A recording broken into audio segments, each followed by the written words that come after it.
Si Commander Jun, napakataas ng respeto ng tao sa kanya dito dahil sa tapang. Tapang talaga.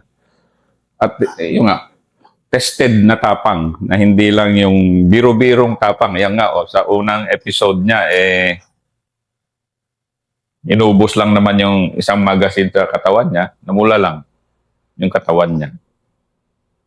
Itong second episode niya, ikukwento niya yung ano ba yung pinagmulan ng mga mga power nila. So, ganito ang nangyari sa depensa namin sa sarili namin. Mula sa noon sa mga lulo namin, mga abularyo. So, grabe mga kargada. So, halos lahat mga orasyon na yun, sir. So, sa ngayong panahon, so, siyempre, yung namin, yung manino namin, bali, namatay naman yun. So, pinapakita sa amin. Minsan sa namin makita na ganito. May mga bato, may mga orasyon. So, inipon-ipon namin yan. So, hanggang sa ibang mga uncle ko, nakatanggap mula noon kay Lolo, sabi na ito pang gamit ni Lolo mo. So, iniipon-ipon ko yan, sir. So, yun, lahat ng mga orasyon na yan, kahit pang gamot, sir, ginagamit ko yan. Nabularyo rin ako. Mm-hmm. Yung mga orasyon, lahat na halo-halo yan, sir. Mm. So, ginagamit ko yan. Lalo na sa gira. Yun lang ang ano ko sa mga tao. Pagpunta sa akin sa bahay, sabi niya, Kuya, magkano kung hindi man yan? Pero kung makuha ka, depende na kung bigyan mo ako. Siyempre, pag pasirok, tanan kumplito na siya, magastos rin ako. Walang problema, babayaran mo lang yan. Gastos ko, walang problema yan. At least may dipinsa ka sa sarili mo. Yun ang mga kargada namin. Mga sobra na siguro, sa estimate ko, mga sobra na 500 mga tao ko. O awa sa Panginoon, wala pa napatay sa gira. Sa sakit lang, sir. Ganun ba? Totoo yan, sir. Wala pa sa 500 na tao mo, wala pa namatay sa gera. Wala pa kong nabalita na namatay sa gira, sir. Mga sundalo, pulis, mga kapgo, o mga bipat.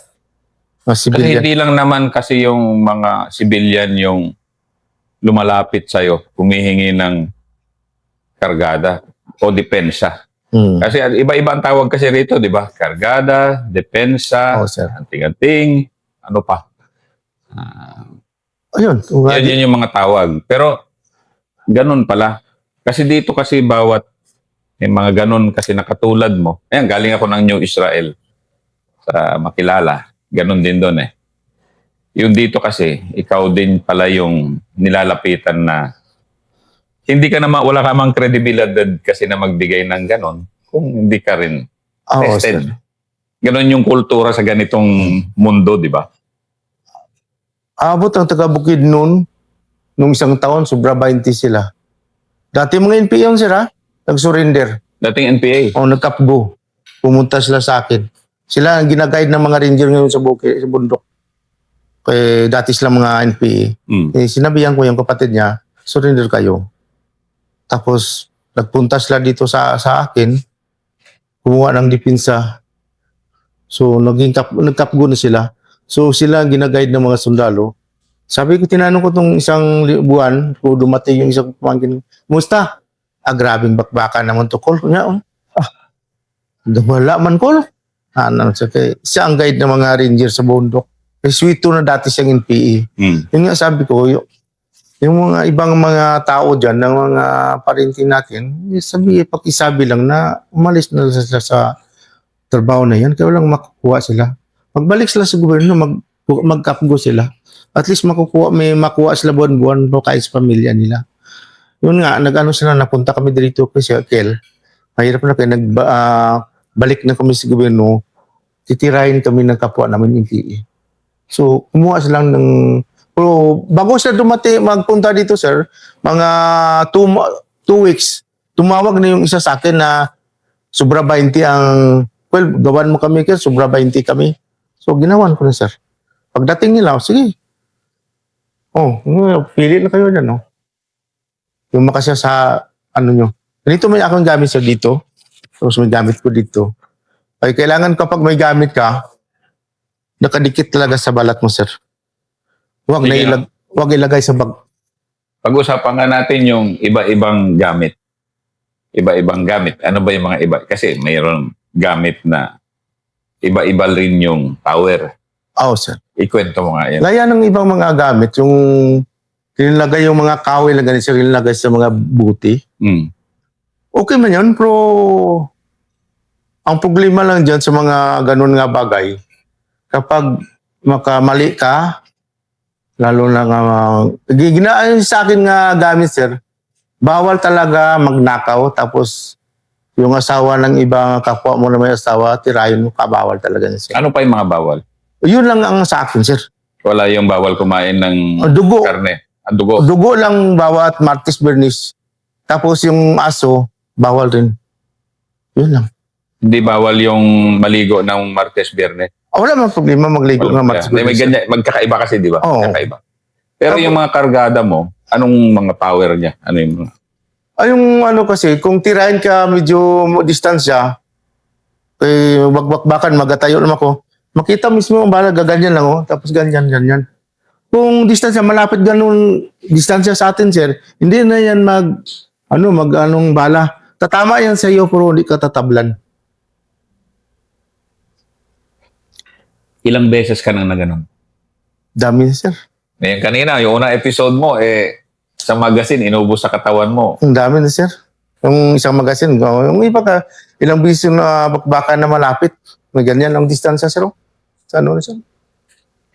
Wala ko kasing hilig na kapag mag-umpisa ng bakbakan, tumatayo na dito ko. Ano nang, sige nga, ano? Parang Dahil- lumalaki yung ko. Parang dito ko, sir. Parang gumaganyan na, sir. Wala na akong takot. Mamatay ba ko o ano ko. Pag nagsimula, Maka-amoy na akong pulbura. Pero before pa ko maglakad yan, sir, manalangin mo sa Panginoon. Sa atin iwas ako sa mga ganun nga sitwasyon. Tulungan mo ako na matapos itong araw nito na bakbakan na walang mangyari masama sa akin. Yung nasabi ko sa mga tropa ko, sa mga tao ko, kailangan kung kahit anong reliyon mo nagpunta man sa akin, sir. Kahit anong reliyon mo, bawat gabi, manalangin ka sa Panginoon. Tapos, sabi ko sa mga tulik ko, yung mga kargada nyo, dalhin nyo sa simbahan, kung pwede publishingan nyo sa pari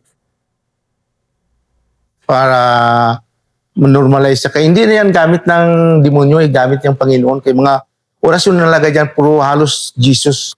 so anong mga kargada mo yung bote na... Wala pong buti, sir. Paano style ng kargada mo?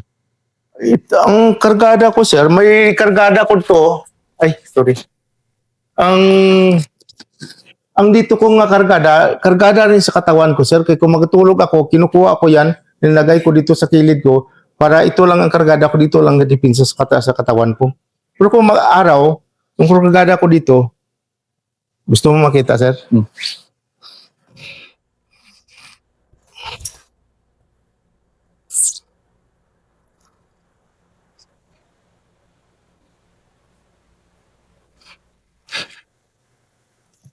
Ito ang kargada ko, sir. Back to back yan, sir. Dami kargada dito sa baba, may kargada. Ibang kwan rin ito, mga layer nga, mga orasyon. Iba rin dito. So puro orasyon yan. Orasyon lahat ito, sir.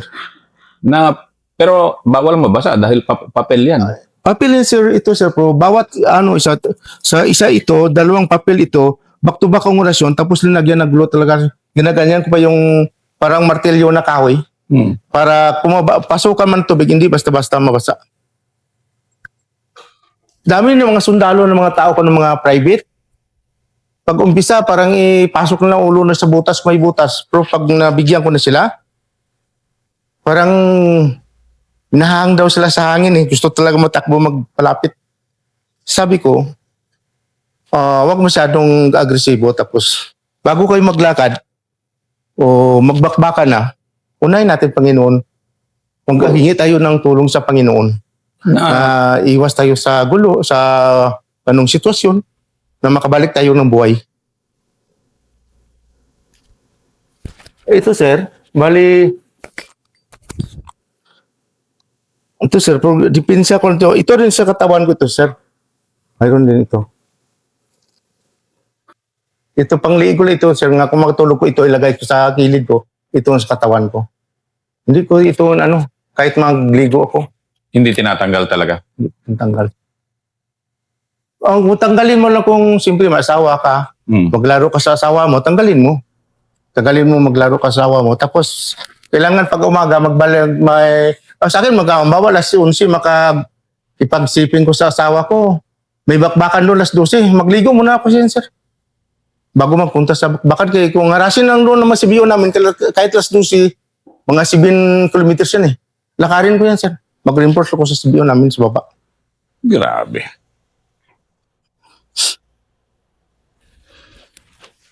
Ano yung isa? Hindi, sir.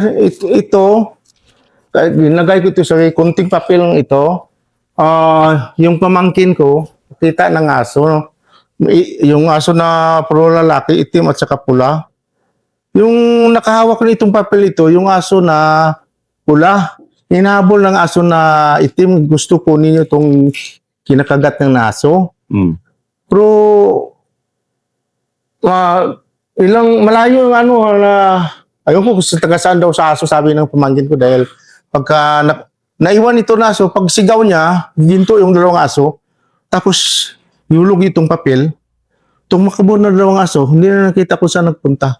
Yun ang nakita na, sabi niya, cool, kita ko sa aso. So, kinuha ko. Yung ginawa ko dito para pang-dipinsa sa sarili ko rin, sir. Hindi kasi, Commander Kwan ba? Yung katulad mo na ganon, kailan mo unang na-test yan? Gaano ka bata nung matesting mo yung karga? Paano, sir? Yung natis ko ito, mga edad ko na 15 years, sir. 15 years old. Di kasi kanina, ibang enkwentro kanina yung inubos yung isang magazine sa katawan mo. Sumasabay na ako sir, sir, yung may gira dito sa kabila, yung mga bipat yung bawa sa barapita sa kabilang barangay namin, sir, Garimpus kami, sir. So, sumasabay na ako, maghingi ko ng baril, sabi ko, sabay ako. 15 years old ka niya, na? Yun ang umpisa na, sir. Yung parang nasanay na ako, sir, sa gira, sir ba? Wala na akong takot. Pero minsan, may bisis talaga makaramdam ka ng takot. Pero at least kung makaputo ka na, makaamoy ka ng purbura, wala na yun, sir. Sige nga, ibalikan nga natin yung kwento mo kanina na, sige, pag simula nararamdaman mo, ma-encounter ka? Hindi naman. Hindi, sir, magganito ka, sir, yung kargada ko, sir, bawa kung may ibang tao na balak na tirahin ka, sir, parang nabalisa ka, sir, na minsan ayoko na maglakad. Na kagad, meron ka? Parang sabi ko, parang may gusto magtira sa akin. Hindi na ako na maglakad, tawag na, ba't hindi ka nakapunta dito? Sabi ko, masama ang pakiramdam ko. Ano lang isagot ko sa kanila? Hindi na ako magdiretso, sir. Kaya ilang bisis na naramdaman ko ganun, diretso talaga talaga ako ng magkalaban. Nambus talaga ako nila. Na-wounded ka, sabi mo kanina, isang beses pa lang. Dito, ayun lang, sir. Sabi yung kasabay ng tao nila, Stickman, yung isang bala, tumama sa lupa, nabiyak. Tapos yung maliit, tumama dito. Yung nga sa juwin natin, dalawa, sir, doon yan nakapasok na X-ray ko man.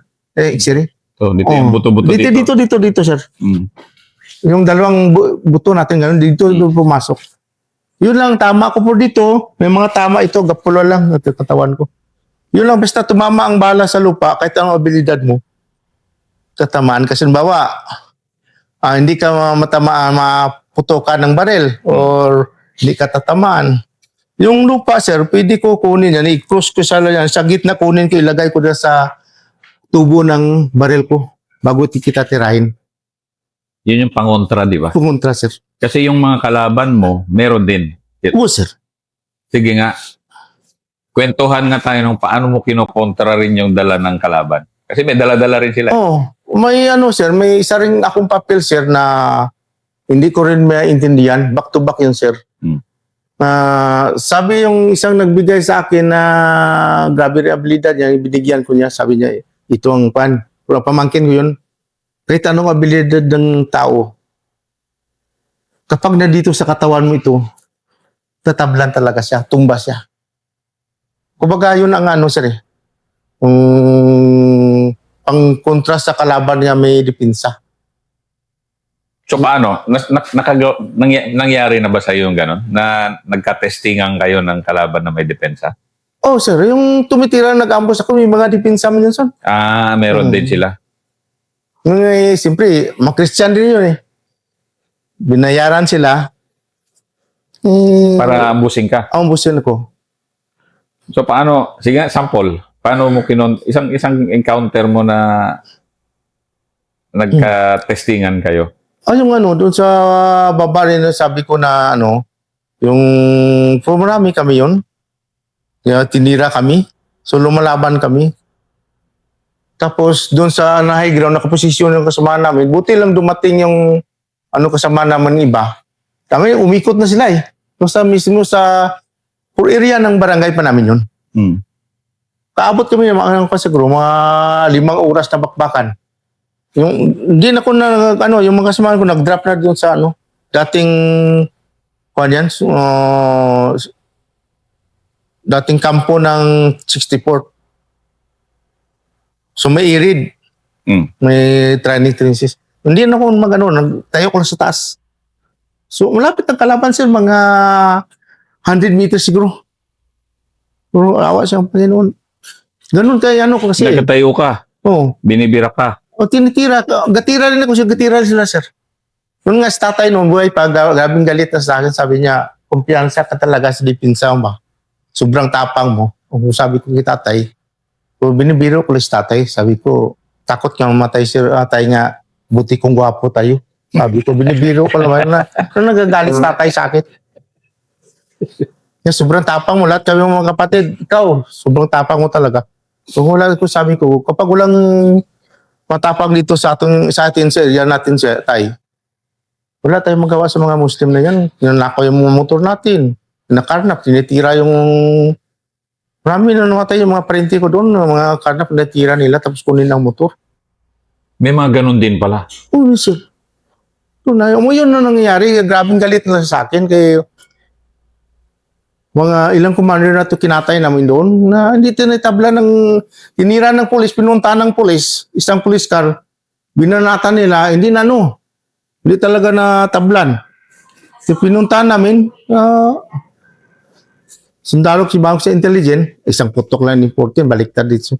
Ikaw yun, Tumira? Madaling araw kami magpasok, alas 4 na madaling araw, sir. Sample nga, sample. O sige, sample. Ito, isang operation mo na yung kalaban may kargada. Oo, sir. O sige nga, sample. Yung paggawa namin doon, sa yung may kargada, sabi ko, tinira ng pulis, hindi na talaga yun. Mga sabi na yung Cebuano na barkada ko, nagasilir sila doon, pinakita. 3C na tama dito sa likod, pero pumupula lang. Sabi ko, sige lang. Hindi aabutan ng 2 buwan yan, magharap talaga kami. So, pumasok kami launa ng gabi, nag-ulan. Mag alas 4 ng daling araw, standby na kami doon. So, pumunta siya doon sa gilid. Tapos yung mais niya ganito pa kataas. Tiningnan yung mais niya kaya gusto niya isprayan ng para damo. O, sige. Ikadalawang bisis na namin yung pinuntahan niya, sir. Pamiro, wala. Dalawang bisis namin. Sabi ko, pag basta kaulan, yun ang mission namin. Pagkaharap niya, pagtalikod, bomba, tirawin ng 14 tumba dito. Pag tumba niya, sabi ko, pinisingan mo. Yung anting-anting niya, yun panatamaan. Tumalos doon sa likod. Hanggang dumating yung si Commander Uyo sa baba. Yung kasama ko na yung tawan din ninyo dito, sir, yung sa Intel. Hindi na makatayo. Parang siya ba? Parang hindi makinga, wala nang lakas dito. Sabi niya sa akin, iwan mo lang ako. Hindi Mula sa serbisyo ko ng ilang kapgo, dami ng girandaanan ko, hindi ko mag-iwan ng tao na buhay. Kung bakit mamatay, yung blocking force namin na 5 tao, mga 200 meters ng distansya, una pa tumakbo. Iniwan kami. Tapos yung kasamaan ko na 2, tumakbo na. Buti lang isa, sabi ko, huwag mo ko iwanan. Hanggang may buhay pa yung kasama natin. Kahit mamatay ako, hindi ko aatras. Yun. Kung iniwanan ko, sabi, ayun nga, grabing pasalamat sa akin kung hindi daw ako ang kasama niya, tagal na siya namatay. Hindi Iba akong ugali. Kahit mamatay ako, basta buhay ka, hindi ka tababayaan. Hindi kita, hindi ako mautakbo. Hanggang inabol kami ng kalaban doon. Yung ako lang nalipit sa mga 50 meters distance namin. Una lang kayo doon. Ako lang bahala magkwento na. Dumating naman si Commander Puyo, 260. Ako bahala lang. Hanggang nakaabot kami sa... 260. 260, sir. Doon distansya kami mga distansya sa mga 100 meters. Hindi mo sila makalapit bawat lapit na tinitira ko man. Pero standing position ka lang sa mga ganyan? Okay, sir. Walang Hindi naman ko drop, basta mag-umpisa ng bakbakan, sir. Iyon talaga rin yung sa sa kargada mo, talagang Ganun. walang dapa-dapa din. Walang dapa-dapa. Yung Standing lang. yung ibang mga tropa ko, sir, ganapa mo yung mga tao ko. Sabi ko, huwag kayong kumpiyansa. Sabi ko, bawa kay sa kartista pa, alangan na lahat na alam ko, ituro ko sa inyo. Kung mabaliktad kayo, tirahin nyo ako, patay ako. Kapag may operation, sir, ako yung gauna. Paano? Paano nagiging style mo? Bawa, dito na sa Rangaban, yung sa Porte IB na, yung si Manoy namatay na silikan, ako yung body na palagi. Dito ko na-assign kayo palagi sininaras dyan sa Barangay Tris. Hinaras palagi yung mga Porte IB dyan.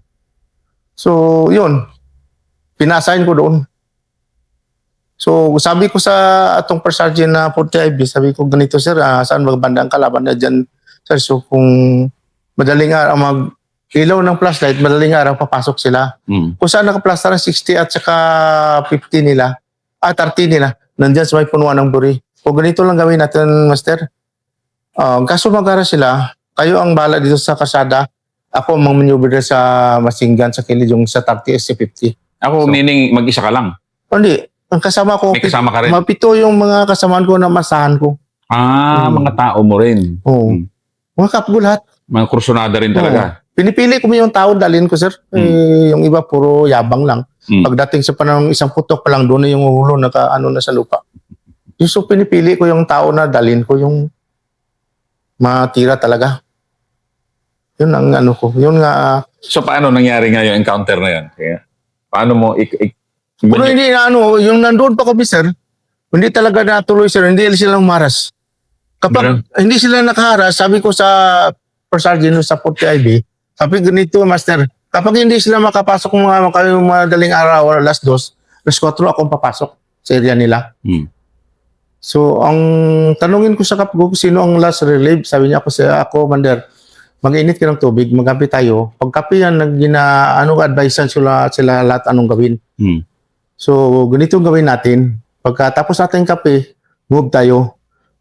Distansya kayo ng pulo kadipa sa akin. Kapag, siyempre, ang bahay, sir, bahay dito sa gilid kasada, dito sa gitna. Tapos mga saging, kape, at saka niyog yan sa gilid niya, sir. Sabi ko, pag may magputok, kapag hindi ako matumba, huwag kayong tatakbo. Kung sabi ko, nagalit ko sa kanila, kung pag tatakbo kayo na hindi ko natumba, barilin ko, pero di ko kayo patayin ko dito sa pala ko yung baril. Huwag kayong tatakbo. Ako ang bahala. So, kapag masabi ko narinig ako na parang may mga kuskus doon, tinitira, huwag kayong magpaputok, ako lang bahala. Hanggang dumating kami doon sa dating kapitan, aywan ko kung siya pa ngayon kapitan sa Barrio Tres. Pag wala naman sa basakan, sir, hanggang sa kabila, sabi ko, dito kayo. Akong bala magpunta sa kabila, DK yung andaanan ko, yung basakan. Pagdating ko doon, manyubiron ko lahat ng bahay na yan, ako lang nag-isa. Gabi yun, mga alas 4 ng araw. Pagka wala na, sinyas ko ng flashlight na papunta na siya sa akin. Tapos diretso kami doon sa last na may pawas, may kilid ng pawas. Pag umaga niya, makita namin yung mga apak ng mga rebelde na tumakbo papunta ng pawas. Hindi sila alam na nila kung taga saan kami. Alam na nila, Tagbog-Libas, kilala na nila. Talagang yung reputasyon pala ng... Anong tawag sa lugar nyo?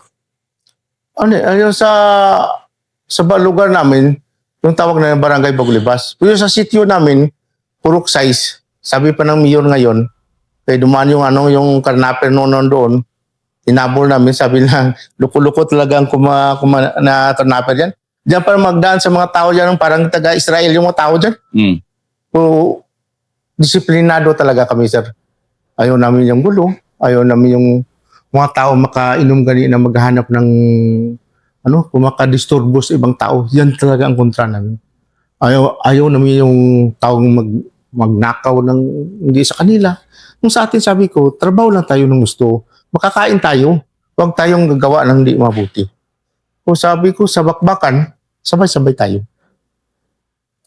Yun ang... Paano mo pinipili nga yung sinasabi mo kanina na kursunada? Alam mo, paano mo pumipili ng tao na alam mo itong tao na to? Ganito ba kasi, sir eh? Sa operasyon, ilang bisis kami nagsabay sa operasyon. So, makita ko yung mga tao na, bawa, magkabakbakan, makadrop yan. Makita ko yung mga tao na gusto magtira talaga. Yung iba magtago naman sa punuan na yun. Yung iba kay gusto man yun pinipili ko. Doon ka. Ikaw, dito ka sa akin. Ikaw, dito ka sa akin. Kapag operasyon dyan, dinadala ko. Parang sir, parang masahan mo talaga na bawa kong sa pedyado, makaalalay talaga, sir. Yung iba, puro salita na lang. Pagdating sa panahon, wala na. Isang putok lang, wala. Ulo na doon kung may butas, pasok na sa butas. Doon ko sabi ko, ayaw ko ganun na tao. Kung yung maraming ganyan-ganyan, walang nangyari. Puro Puro bunganga lang. Yun nga, yung mga tropa ko kapag maglakad, masaya sila kung ako ang kasama nila. Dahil? Sa ganung nga sitwasyon, sir, kay kung may delikadong area na, ako may mag-una. Sabi, ayaw kong kawawa. Maawa ko sa mga tao ko, sir ba? Paano mo maramdaman talaga kung delikado na? Meron Hindi, parang sinyalis sa'yo? Nasinyalis talaga. Makaba ako, sir. Parang ayaw ko maglakad. Yun. Pag ganon, alam mo na. Alam ko na, sir. May balak na tao ako nga tirahin ako. Anong gawin nila? Paramdaman ko talaga. Pero anong sa dala-dala, sa kargada mo, pag maramdaman mo, titigil ka o aabante ka? Sa ganito, sir, kung sa operasyon, walang titigil yan, sir. Diretso yan. Pero kung bawa kung maglakad kami, kaya yun nangyari rin sa Petit, naglakad kami kay giambos ang tarak ni Sabi ko sa kasama ko, sa sundalo sa 39, sabi ko, hinto tayo, delikado tayo ba? Bakit? Ramdaman ko parang ambusin kita. Nala ko. Basta, ambusin talaga kita. 5 lakad ambus dito. Wawa sa Ginoon, sa Panginoon. Buhay pa rin kami, wala nang taman. Bigla yung mga tropa, nakadrop kagad. Ako lang giniwan sa gitna. Basta, Yan yung mga unbelievable stories ni Commander Jun. Isa sa mga masabi mong pinakamatapang dito sa lugar niya, sa Alyosan. At kahit saan pa. Kasi hindi lang naman diyan ka nakikipaglaban. Kahit saan-saan ka naman. sir. Tagal noong 35 abot kami ng boundary, Davao, Bukidnon, Cotabato. Operasyon noon, sir. Kahit saan kung 35 pa, sir. Dala-dala ka palagi. Yun nga, pagkatapos ng hira dito, yun nga, 2 beses ko binigyan ng award. Special enlistment, wala ko ni-enlist. Hindi ko na-enlist. Ganun ba? Oo, sir. Parang yun, na-discourage ko to nag-retire na ko. Sabi ko, grabing sakripisyo ko. Panahon na sa enlistment na special enlistment. Hindi ko na-enlist.